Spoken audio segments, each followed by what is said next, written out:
I paid for a luxury trip for my sister, but the day before, I had an accident. I asked her to take care of my son while I was in the hospital, and she refused. I'm not your nanny, who do you think you are? So, I cancelled the reservations, and an hour later, 87 missed calls. My name is Lucas, I'm 37 years old, a police officer, and a single father to an incredible 6-year-old boy, Mateo.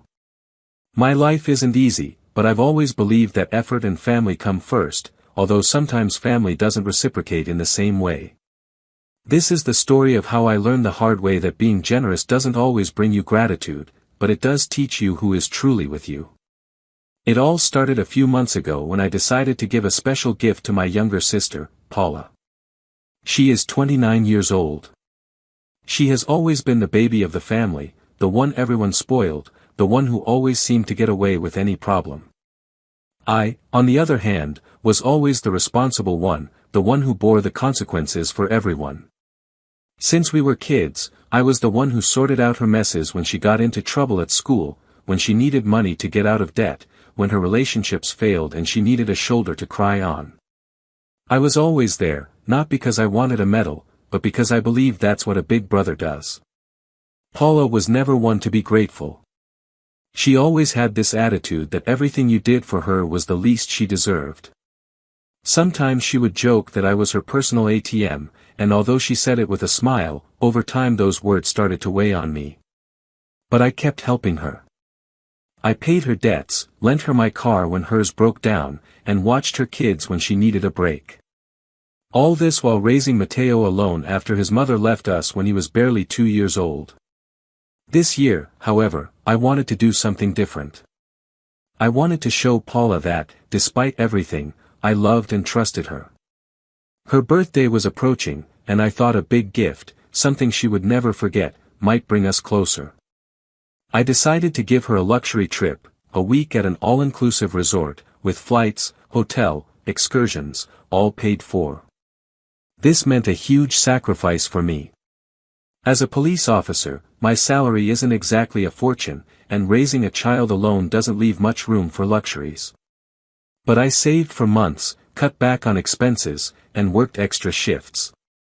I wanted Paula to have something special, something to remind her that even though life wasn't always fair, her brother would always be there. When I told her about the gift, I expected a different reaction. I imagined she would be thrilled, that she would hug me, that she would say something like, "Lucas, I can't believe you did this for me." But no. Paula simply said, "That's nice, it's about time you gave me something like this."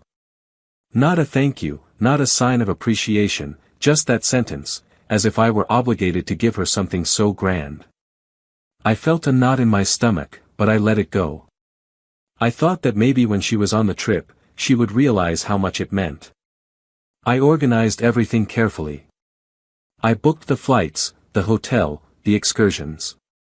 Every time I confirmed something, I would send the details to Paula via WhatsApp.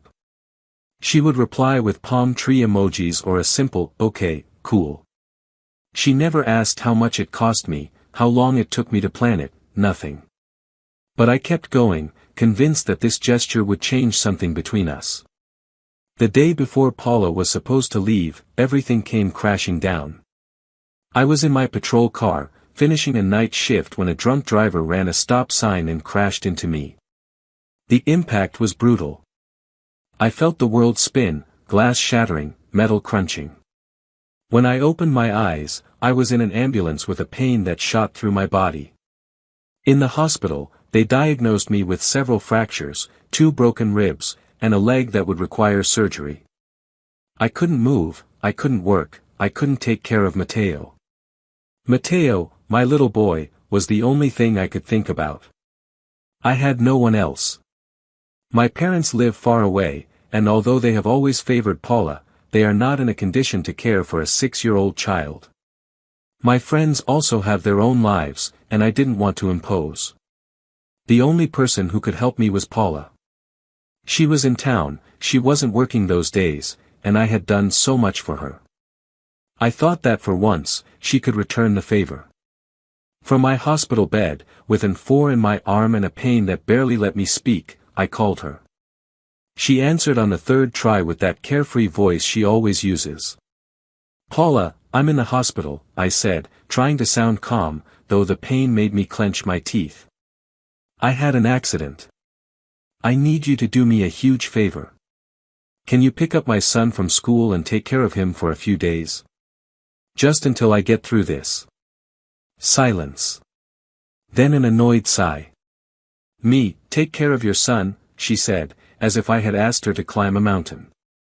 Lucas, I'm not your nanny. Who do you think you are?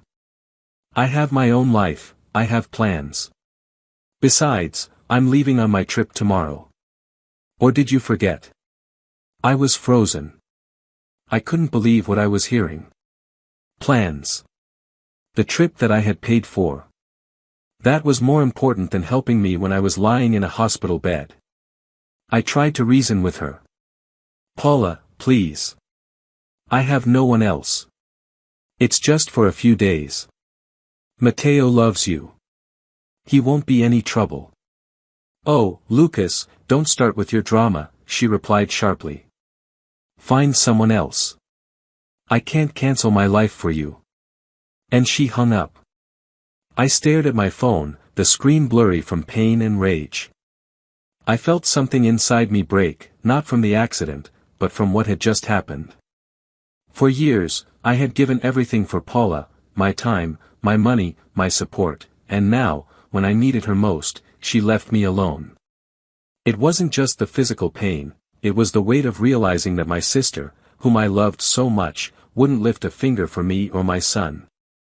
Then I made a decision. If Paula couldn't help me at a time like this, she didn't deserve the trip I had paid for with so much effort.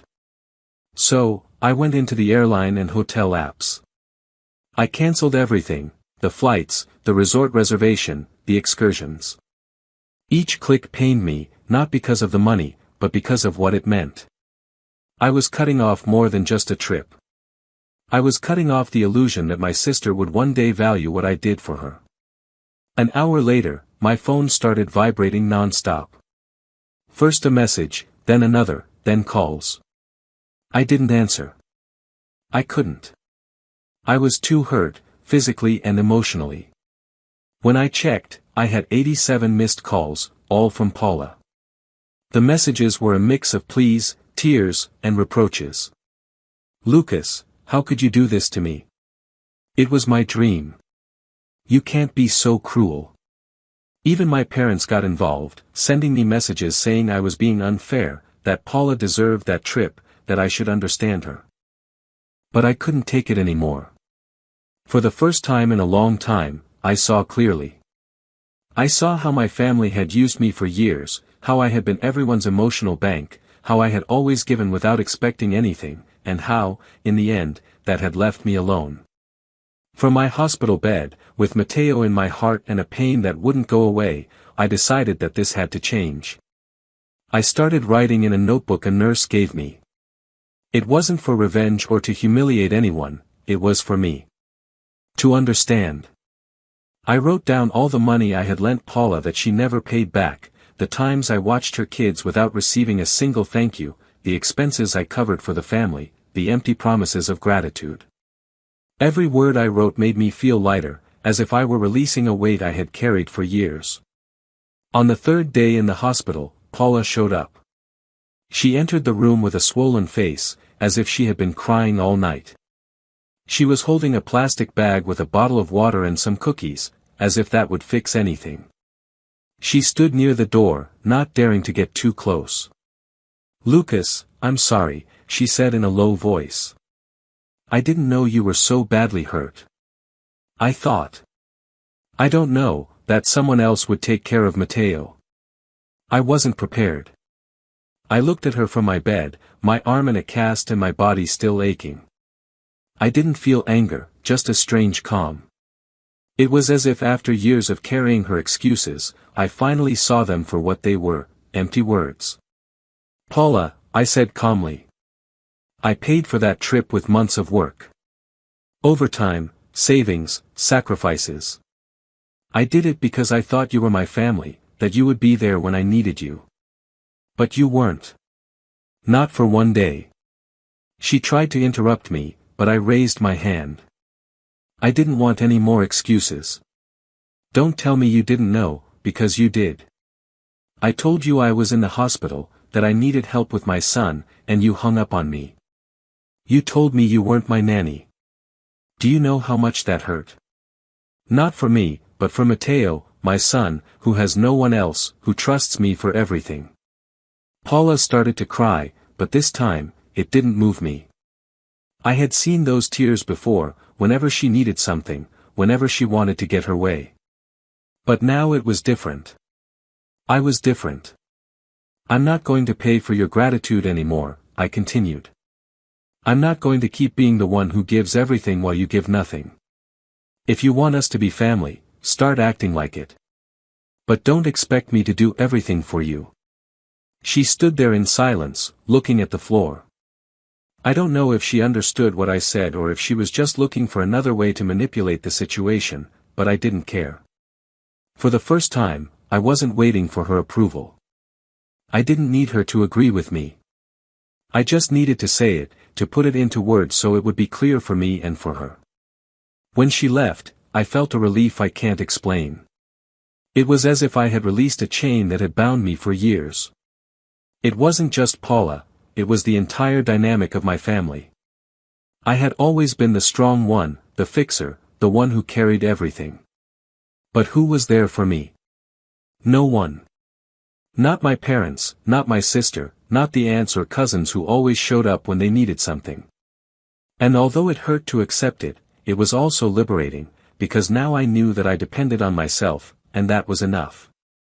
Matteo was with my neighbor, Donna Clara, an elderly woman who had always been good to us. She didn't hesitate to stay with him when I explained what happened, although her health didn't allow her to care for him for long. It broke my heart to think of my little boy confused, wondering why his dad wasn't home, but it also filled me with determination.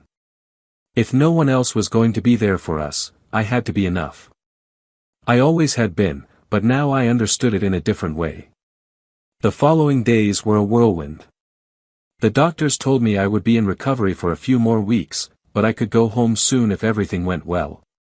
Donna Clara sent me pictures of Matteo, smiling with an ice cream or playing with his toy cars. Each image reminded me why it was worth fighting on. I spoke with my boss at the police department, and he assured me my job would be waiting for me when I was ready to return. I also contacted a social worker at the hospital, who helped me find a temporary babysitter for Matteo while I recovered.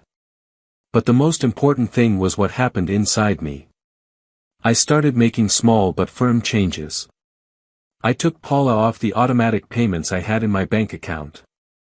For years, I had helped her with things like her phone or her internet because it was easier than fighting with her. But not anymore.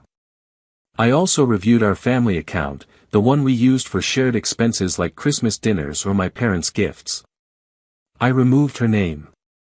It wasn't for revenge, but for justice. If she wanted to be part of my life, she had to earn it, just as I had tried to earn her affection for so long. When I was finally discharged, I returned home in a temporary wheelchair. Matteo ran to hug me, careful not to hurt me. "Dad, are you okay now?" he asked with those little eyes that made me want to be better every day. I smiled at him and told him yes, that everything was going to be okay. And for the first time in a long time, I truly believed it. The family didn't stop talking. My parents kept insisting that I fix things with Paula, that I shouldn't be so harsh. Some cousins sent me messages saying I was being cold, that family is meant to support each other. But I didn't want to listen anymore. I wasn't being cold, I was being fair. And if they couldn't see that, it was their problem, not mine. I started to establish new rules: no more favors without clear agreements, no more help without reciprocity. It wasn't that I wanted to close the door on my family, but I was no longer going to let them walk all over me.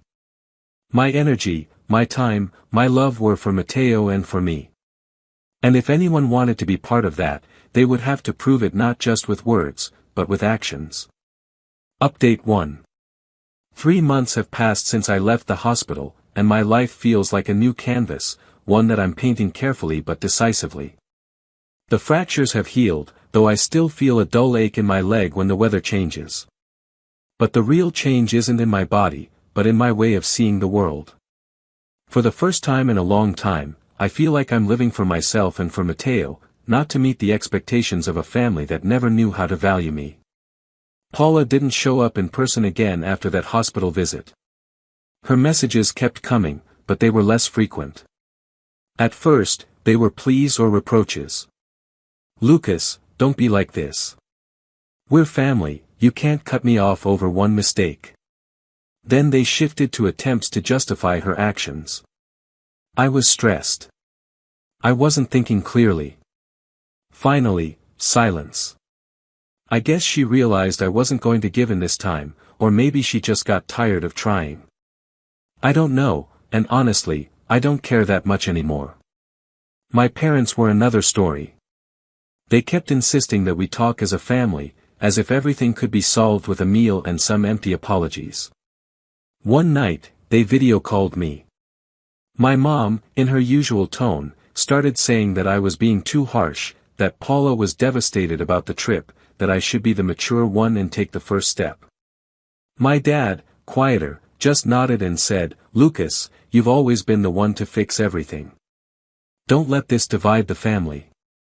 For a moment, I felt that familiar weight, that pressure to be the strong one, the one who gives in, the one who forgives. But this time was different. I took a deep breath and told them in the calmest voice I could manage, "Mom, Dad, I love you. I always have. But I can't keep being the one who gives everything while everyone else just takes. I did so much for Paula, for you, for everyone. And when I needed you, when I was in a hospital bed asking for something as simple as taking care of my son, you left me alone. I can't keep living like this. It's not fair to me, and it's not fair to Matteo." They fell silent. My mom tried to say something, but her voice broke. After that call, I got to work on what really mattered, my life with Matteo. I started spending more time with him, not just as his dad, but as his friend. We played in the park, made homemade pizzas, even if they ended up being a mess, and I read him stories before bed. Each laugh, each hug, reminded me that he was my priority, my reason to keep going. I also returned to work, with lighter shifts at first, but with the same passion as always. My colleagues at the police station welcomed me back with pats on the back and jokes about my vacation in the hospital. That helped me feel at home again. One day, while I was at the park with Matteo, I received a message from Paula. It was long, which was unusual for her. She said she had thought about it a lot, that she recognized she had been selfish, that she hadn't valued everything I had done for her. It ended with a sentence that surprised me, "I want to change, Lucas. I don't know how, but I want to try. Can we talk?" I didn't reply immediately. I wanted to, but something inside me told me I needed time. It wasn't that I didn't want to believe her, but words were no longer enough. If Paula wanted to be a part of my life again, she would have to prove it with actions, not promises. I put my phone away and focused on Matteo, who was running towards me with a ball in his hand, yelling, "Dad, catch." That moment, with the afternoon sun and my son's laughter, was like a seal on my heart. I had been through pain, betrayal, and disappointment, but I had also found something stronger, my own self-worth. Canceling Paula's trip wasn't an act of revenge, it was an act of justice, not just for me, but for everyone who has ever felt used, ignored, forgotten. I learned that family isn't measured by blood, but by actions, and that sometimes the greatest act of love is to put yourself first. Today, my life isn't perfect. There are still days when I miss my family, when I wonder if I did the right thing by drawing such a firm line. But then I look at Matteo, I look at the notebook where I continue to write my plans, I look at the man I am building, and I know I made the right decision. I am nobody's ATM. I am not the one who always fixes everything. I am Lucas, a father, a police officer, a man who learned to value himself. And that, more than any luxury trip, is my true victory. Subscribe for more daily stories.